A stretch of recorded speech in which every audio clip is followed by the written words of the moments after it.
बिस्मिल्लाहिर्रहमानिर्रहीम। अस्सलाम वालेकुम स्टूडेंट्स। आज मैं आपको इंग्लिश राइटिंग के पहले लेसन के बारे में गाइड करूंगा। First foundation. इंग्लिश में मेरी अपनी बनाई हुई 8 फाउंडेशंस हैं जिनको आप फॉलो करेंगे तो आपकी राइटिंग बेहतरीन हो सकती है इंग्लिश में। तो चलते हैं आज पहली फाउंडेशन की तरफ।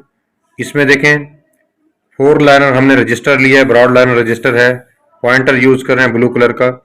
तो सबसे पहले पहली फाउंडेशन में हमने सीखना होता है खमीदा हरूफ को, कर्व्स को इस शेप में। इसमें देखें फर्स्ट फाउंडेशन के अंदर ए, फिर सी, डी, जी, ओ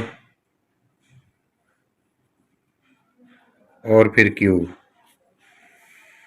अब ये पहले जरूरी होता है फर्स्ट कर्व्स जो है बनाना सही तरह से। उसमें ये तमाम जो जितने ये लेटर्स हैं ये कर्व वाले हैं। तो आप ये आगे मैं आपको समझाता हूं। इसमें पहले आपने यहां से जॉइंट छोड़ना है, ऊपर लाना है इसको हाफ लाइन तक, सेंटर तक लाना है दोनों लाइनों के। अब यहां से वापस लाना है, इस जगह पहुंचकर आपने यहां से इसे स्लांट बनाना है, फिर यहां से राउंड, फिर राउंड, इस तरह से।